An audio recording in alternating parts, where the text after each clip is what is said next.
Olá a todos, muito bom falar aqui para vocês sobre um tema fundamental que o Espiritismo nos coloca de importância vital na nossa vida, que é a caridade. Bom, a caridade resume perfeitamente o ensino e a vida de Jesus. E nós, como cristãos, devemos entender o seu real significado, o mais profundo, não aquele que muitas vezes dito no dia a dia, de forma às vezes sem pensar, muitas vezes a caridade confundida com esmola, com assistencialismo material. Porém, o que Jesus nos recomenda é algo que vai além disso. Kardec teve essa ideia na questão 886 do Livro dos Espíritos, quando perguntou aos espíritos da vida maior qual o verdadeiro sentido da palavra caridade, como a entendia Jesus. E eles responderam de forma magistral: benevolência para com todos, indulgência para com as imperfeições alheias e perdão das ofensas. Benevolência é o ato de nós ajudarmos os outros, sermos solidários, prestarmos nosso auxílio em favor do nosso próximo. Muitas vezes se acha que caridade é apenas isso, mas não, é também indulgência, que tem a ver com tolerância, com a nossa capacidade de compreendermos e de aceitarmos os defeitos alheios da mesma forma como queremos que os nossos defeitos e limitações sejam aceitos. Tão importante hoje no nosso mundo, não é? Tão diverso, com tantas diferenças, a necessidade de nós termos tolerância, mais do que para aceitar as limitações que todos nós temos, mas também para aceitar e valorizar as naturais diferenças que existem entre nós e possamos aprender com isso, né? Um mundo diverso é um mundo mais rico, é um mundo com melhor possibilidade de ideias e de evolução. E finalmente, além da benevolência para com todos, indulgência para com as imperfeições alheias, é também perdão. A gente sabe que o perdão liberta, nos tira um peso muito desagradável dos nossos ombros e da nossa consciência.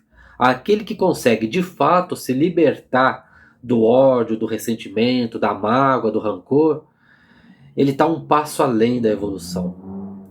Não há como a alma adquirir a nobreza, né, que ela tanto busca e temos buscado ao longo de muitas reencarnações, né, e a nossa evolução é praticamente infinita.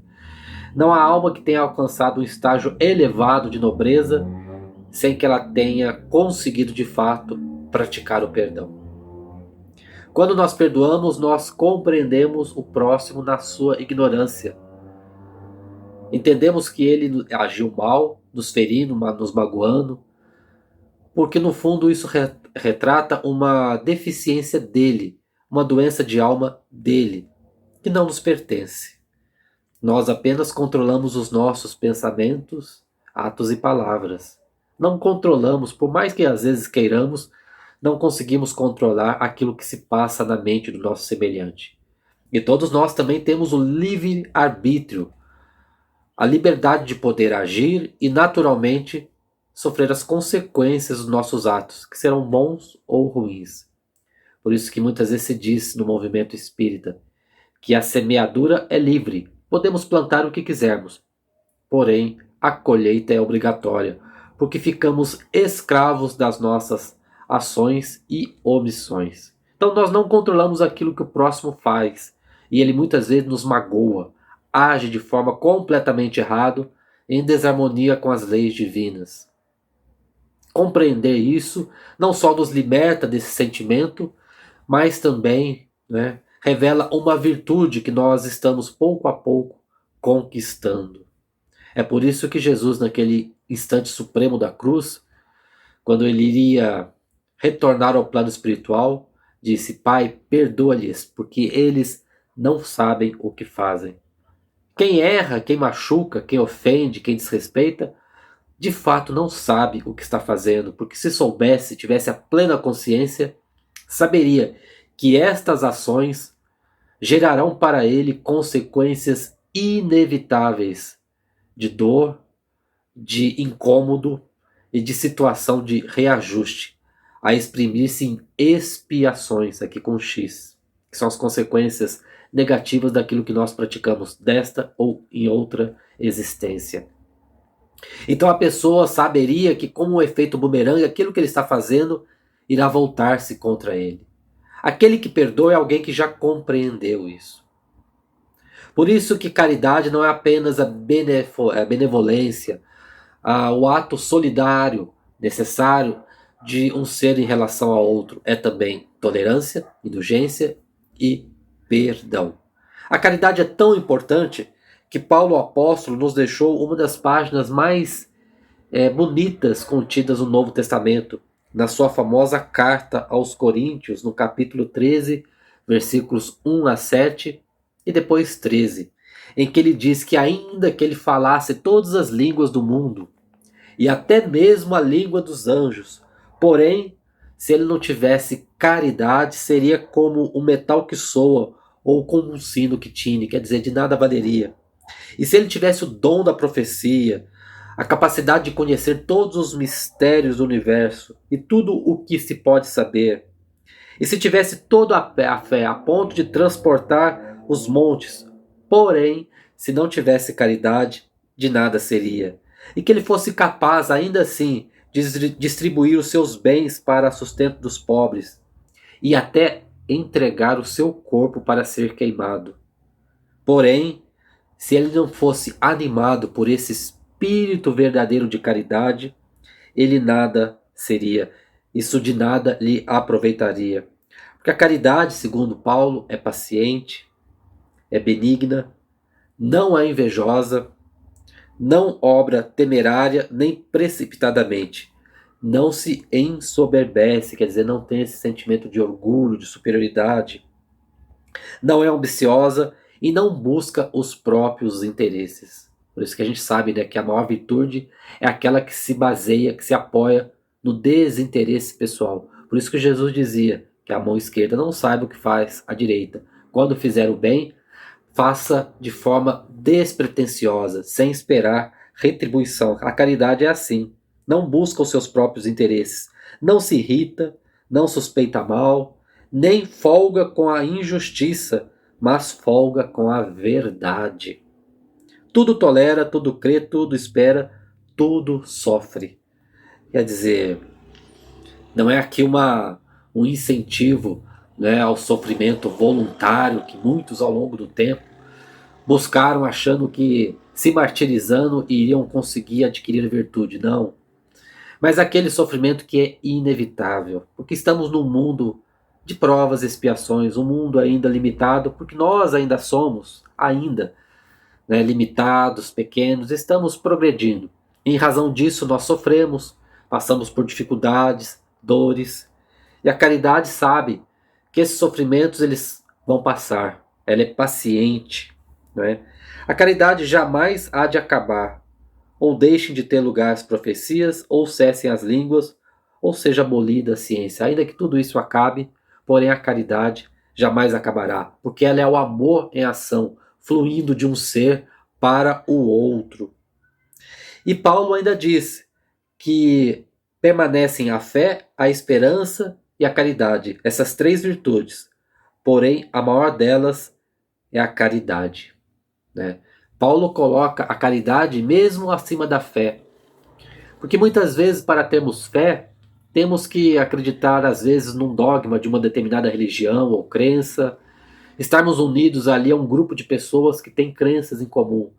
Mas a caridade é para todos, para aqueles que creem e também para aqueles que não creem. Porque todos somos filhos de Deus. Ninguém é melhor do que ninguém. Estamos aqui no mesmo barco da vida, aprendendo e nos ajudando mutuamente. E a caridade nesse sentido da benevolência, tolerância e o perdão, essas três virtudes, elas podem ser praticadas por qualquer pessoa. Por isso que sem a caridade não há salvação, quer dizer, não há como nós evoluirmos, atingirmos a plenitude do ser, cumprindo, né, a recomendação de Jesus, sede perfeitos, como perfeito é o vosso Pai Celestial.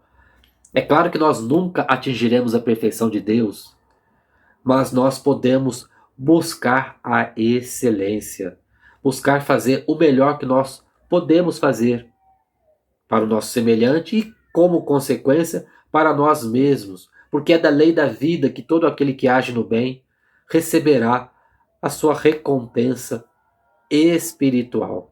Mas não que saber disso deve nos levar a um pensamento mesquinho de fazer o bem esperando retribuição. Não. Conhecer as leis da vida é uma coisa, e essas mesmas leis indicam que nós devemos fazer o bem de forma desinteressada. É essa a verdadeira caridade, né? Que é humilde, que não busca os próprios interesses e que age em favor do nosso semelhante. Outro ponto também muito importante para nós estudarmos é que existiu ao longo de muito tempo, não talvez com essas palavras, mas com esse significado, a máxima: fora da igreja não há salvação. Ou seja, fora daquele conjunto de crenças e dogmas, daquelas orientações muitas vezes ditadas por pessoas que às vezes não tinham as melhores intenções, fora daquilo não haveria salvação.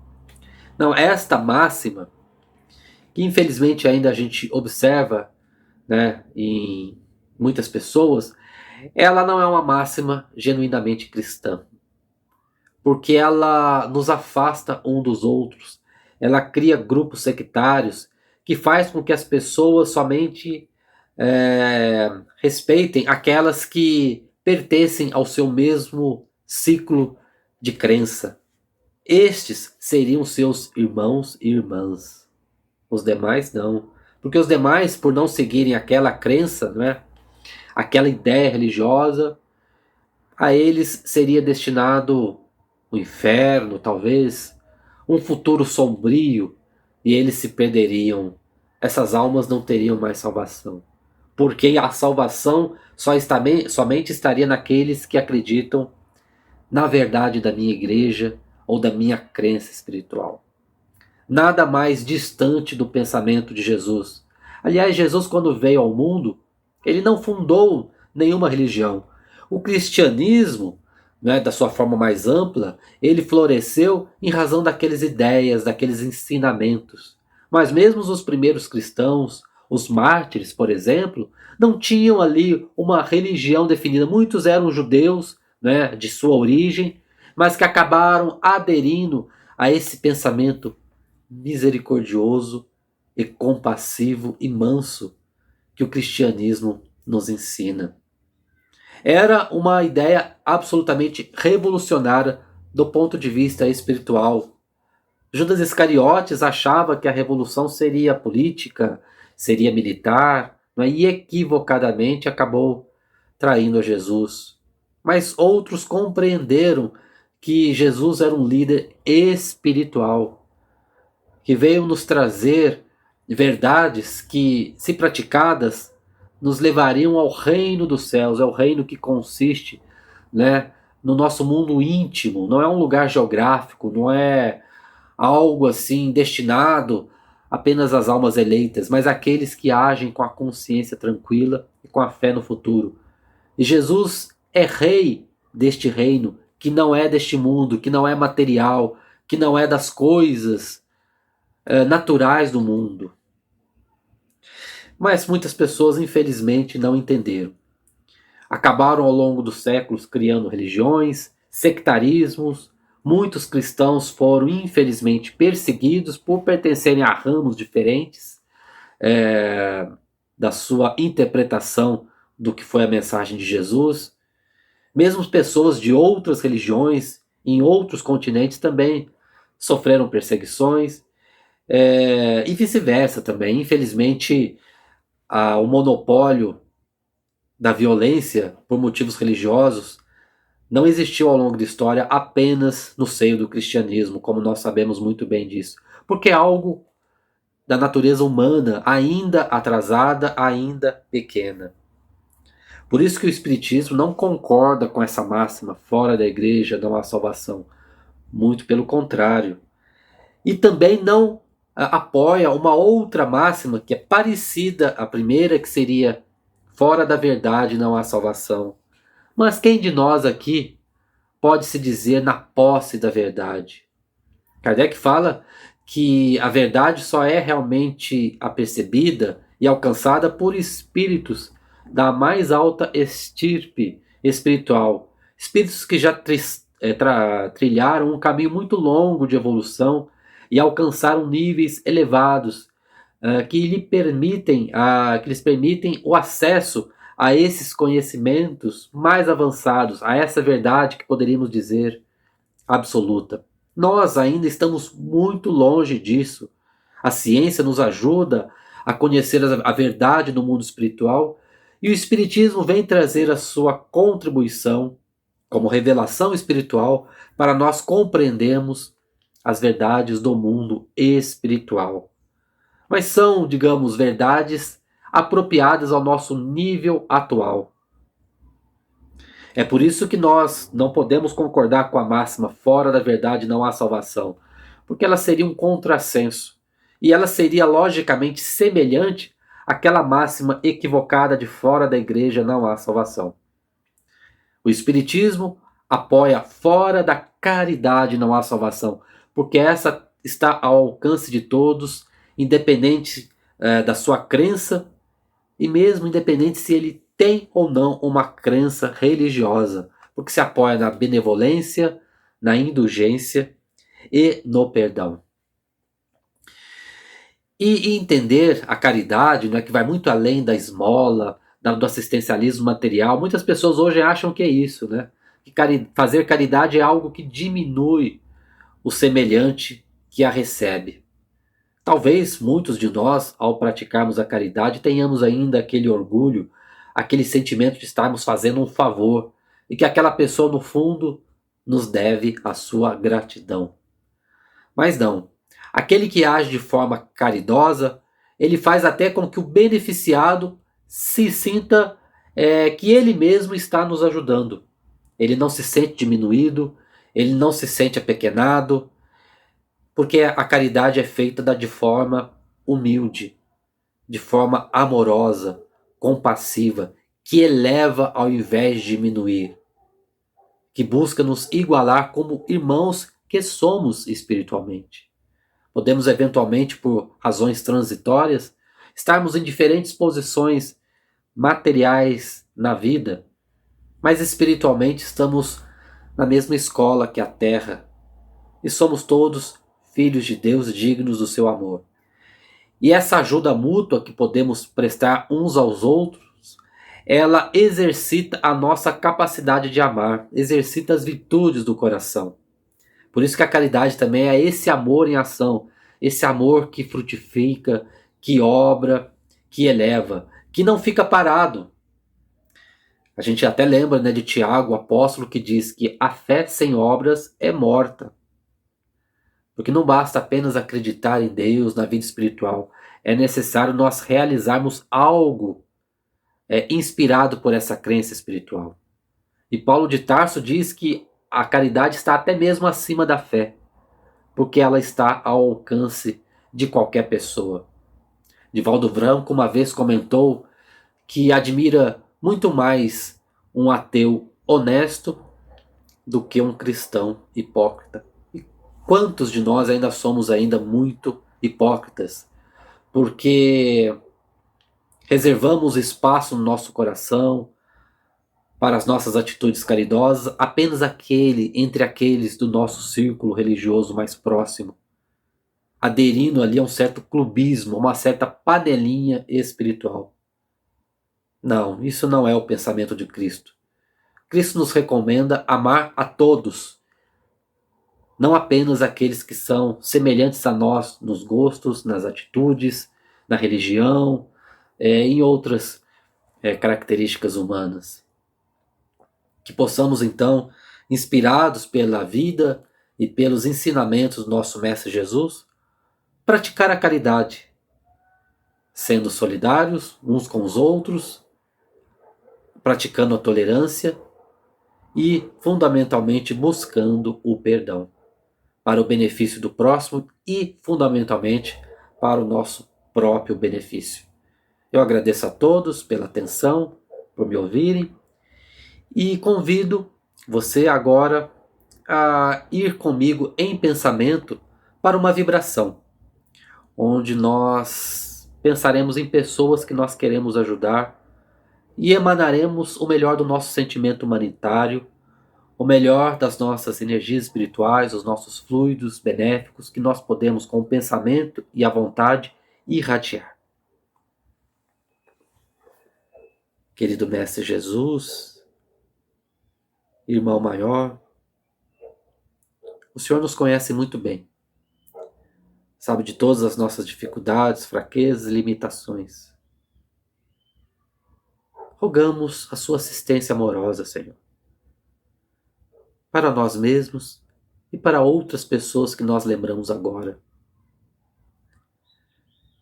Rogamos, Senhor, pelo nosso planeta ainda tão combalido, ainda tão dividido, que haja paz na Terra, Senhor. Paz entre as nações, paz entre os indivíduos e paz interior.